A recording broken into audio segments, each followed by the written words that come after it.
Hi there, it's Joe Simons back again with Retirement Think Tank. In this video, we're going to talk all about fixed indexed annuities becoming parts of 401k plans, possibly even to a 401k plan near you. And this is all going to be based out of a great article that we found in Insurance News Net magazine. It's the April 2014 edition, and it's by our good friend Linda Coco. And the title is New Role for Fixed Index Annuities Inside of 401ks. All right, let's talk a little bit about this first of all. 401ks have been around for a long time. Fixed index annuities have been around for a long time, both 20 plus years, yet the two have never really merged correctly. And the gentleman that she interviews in here, Jim Pedigo, I believe his name is, he talks about some small to mid-sized firms, companies are actually kind of open to this. The really big ones with a lot of red tape and politics are going to be really, really tough, but he's starting small and going into some of these really smaller firms and companies and trying to add these 401ks. And here's kind of some stuff out of the article. It says the employers like the guaranteed income stream that these fixed index annuity products will provide to the plan participants once retired. They like that the annuity accounts will have upside growth potential along with a guaranteed floor during the participants' working years. And they also like that they don't have to leave their current plans in order to add the option. Either they can add the FIA, the fixed index annuity, to the existing platform, or if that's not allowed, they can make it an outside plan asset that is still part of the 401k, just like they would a real estate investment trust, a REIT. And now she goes into a little bit of the history that these in-plan annuities have been available really since 1999. So this is not a new thing, but really the only annuities that have gained any traction inside of 401k plans have been immediate annuities and even some variable annuities. Fixed index annuities have had a really, really tough time. And a lot of the landscape has changed though because of this 2012 ruling. You might have heard this and seen it on some of our videos, but the Department of Treasury and the IRS issued a package of proposed regulations and guidance on retirement plans. They're trying to get people to save and they're trying to get people into things like annuities. The entire Obama administration and a lot of the other policy makers out there have really been backing annuities here just because annuities are pensions. And we saw how well that greatest generation did with annuities slash pensions. And now the baby boomer generation and my generation, Generation X, does not have access to pensions for the most part.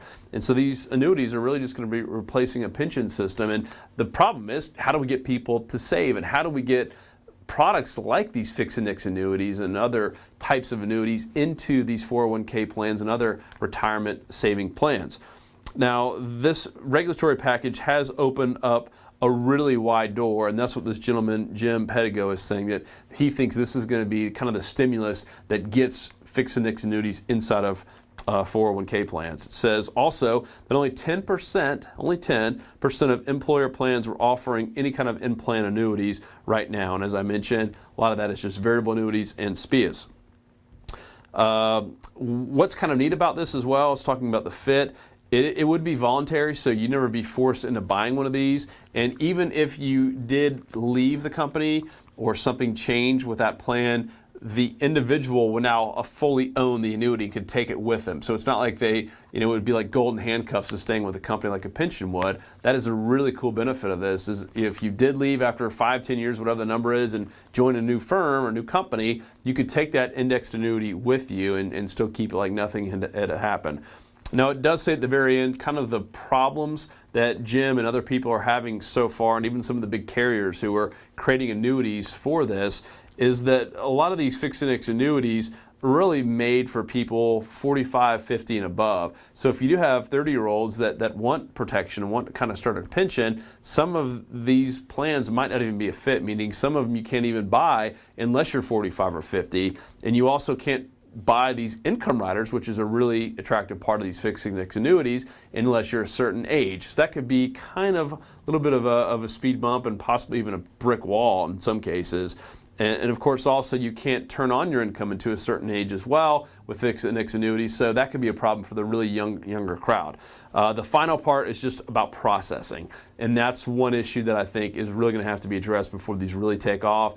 Is these bigger companies, especially with 100+ employees, are used to all this stuff being automated. There's not going to be manual processing involved, and with fixed index annuities, kind of the good news is you only get a statement once a year at the at the end of your anniversary date, so you're not having to track all this stuff daily and whatnot.